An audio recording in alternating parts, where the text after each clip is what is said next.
All right, welcome back to Best Boys. Yeah. And now we're Yeah. better than ever because you know why?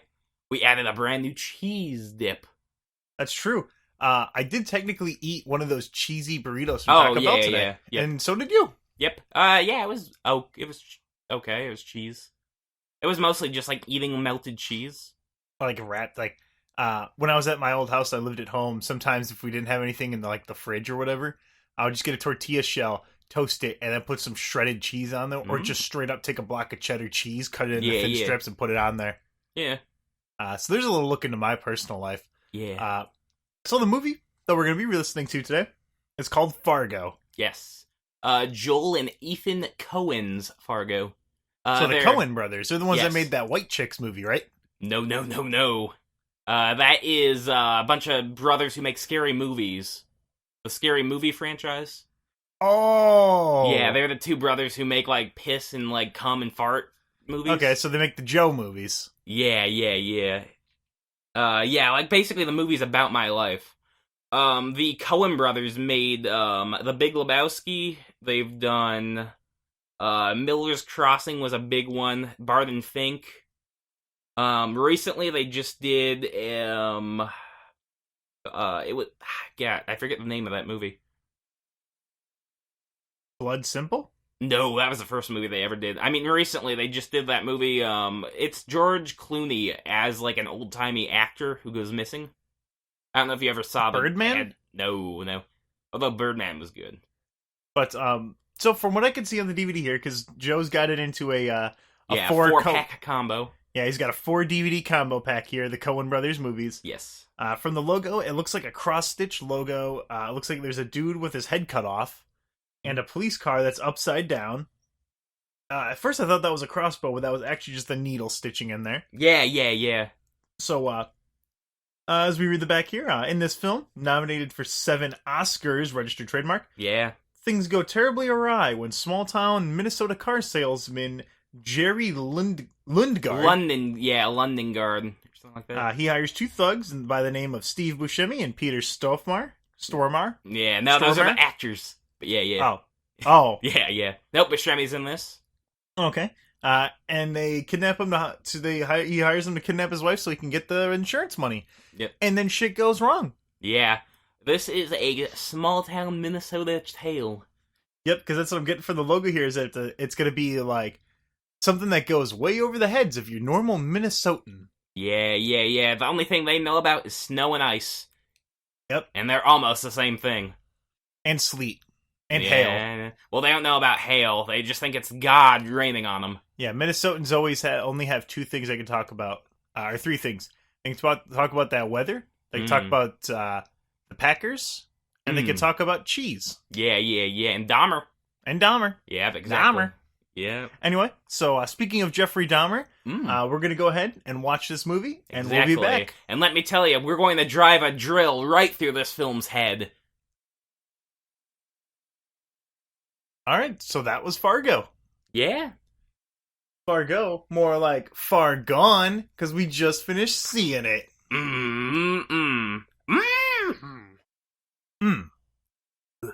So, Fargo is a movie about a terrible person making terrible decisions that result in everything going really, really terrible, while also being incredibly Midwestern. Yeah. No, William H. Macy, I love him in this. He's a great actor. He plays Jerry Londingard. Yeah, London Guard. Londingard, that's it. Yeah. Jerry's kind of the main character in the story. I'm not sure where he got his debt from. No, it's never specified. I'm gonna assume just gambling, maybe. Yeah, it could be. Gambling, or for whatever reason, he's got a very, very large debt, and he keeps making a lot of bad decisions. Yeah, no, he's got like several different scams throughout the movie. And one of them has his wife kidnapped to try to get her rich father to pay off that. Yep. And even with that one's a scam within a scam. Yep, because he tells the kidnappers that they're getting $40,000 $40,000 for them and 40 for him, but instead he's getting the old man to pay $1 million. Yep. And then he's gonna give them, $80,000 and then peace out. Yeah. Well, no, he was gonna give them 40, but they wanted the whole 80, Yep, which is really the million. Yep, even scam within a scam. Yeah. The guy's got the insurance scam on his wife. He's gonna, he was trying to get a loan from his stepdad for the some kind of parking lot. Yeah, some kind of parking lot thing he wanted to make a bunch of money off of. And he was gonna just like bull crap a loan from that, and then buy it for super cheap. And then he was also just straight up stealing cars from the lot. Yeah. So that's pretty cool. Yeah, nothing wrong with that. Just taking a couple wheels for yourself if you're selling them.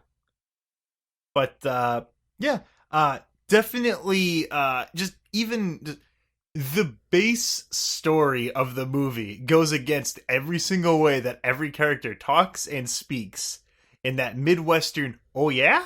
Yeah, yeah. Oh, that's terrible. Oh yeah, yeah. Oh, you guys see any pigs? Because I'm feeling horny. Yep, like, everyone in this movie is so Minnesotan, so Wisconsin, they shit ice. And duh, bears. Yeah, no, you gotta watch out, because, I mean, they're basically just slipping on their own poopy. Everyone in this movie has, like, their noses plugged so that they speak as nasally as possible, because welcome to the Midwest. Fuck you. Yep, exactly. No, at some point we should definitely check out Gummo, if you want to check out a real Midwestern horror story. Is that like Gumby?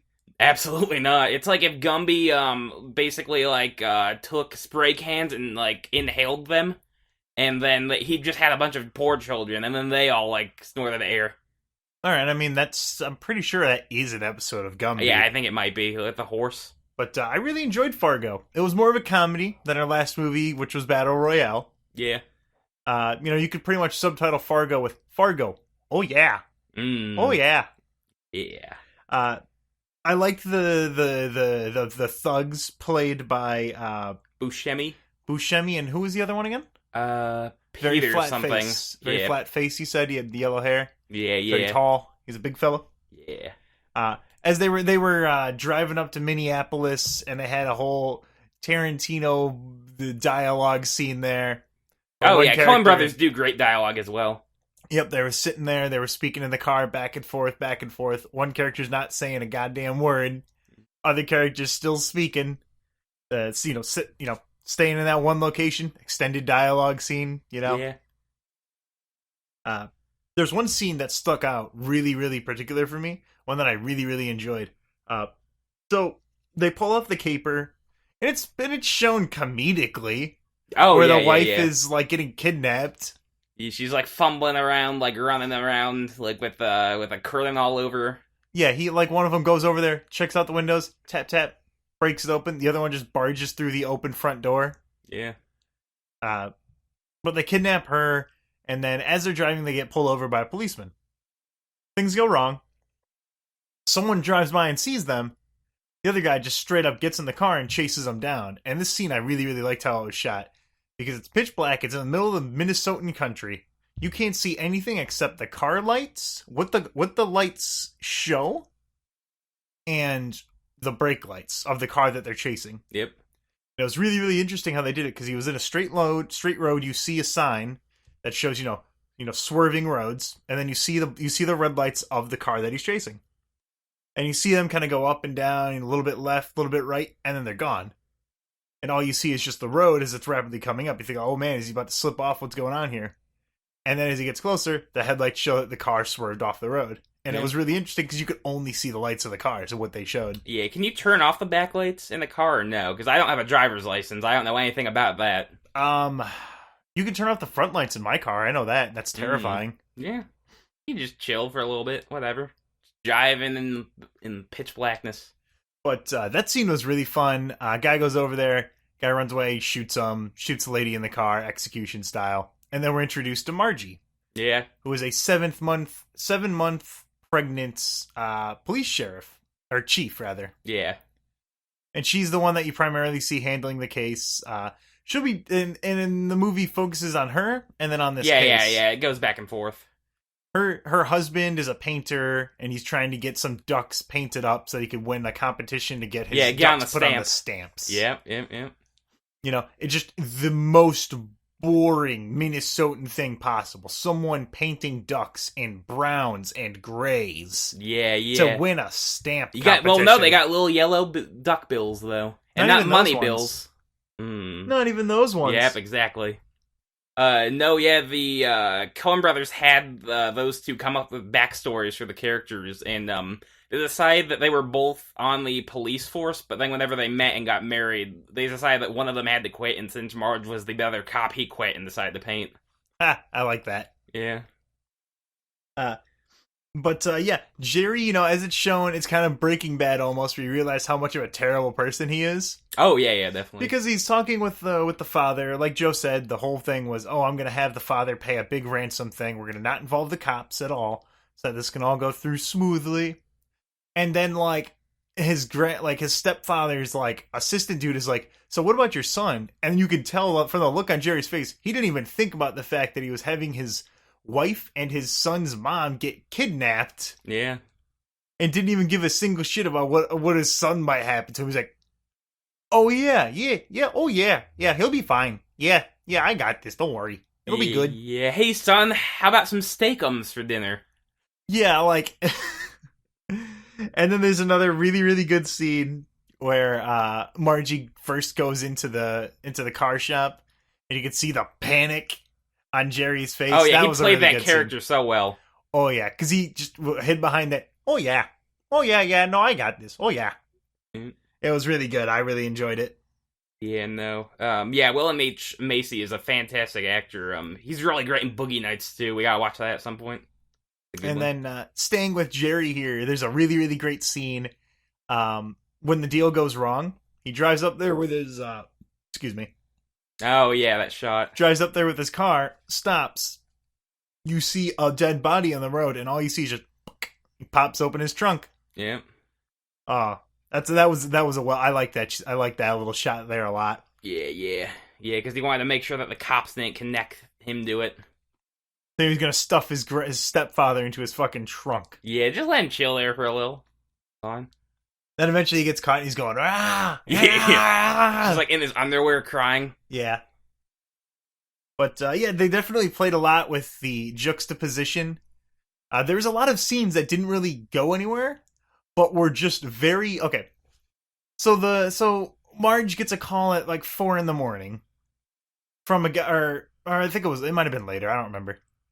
But it was some guy named Mike, and so Mike shows up and he's just being really, really pushy and incredibly awkward. Yeah. And she's just like, oh yeah, no, you're fine. Yeah. Oh no, yeah, no, it's okay.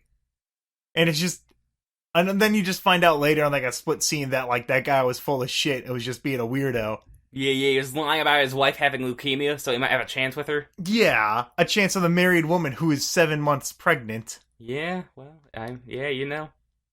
But yeah, it's there's a lot of scenes like that with her where, and just every other character, there was they got the tip that they might be holding the lady at Moose Lake, and they go and they get the tip from the guy. It's some other detective who gets the tip, not Margie.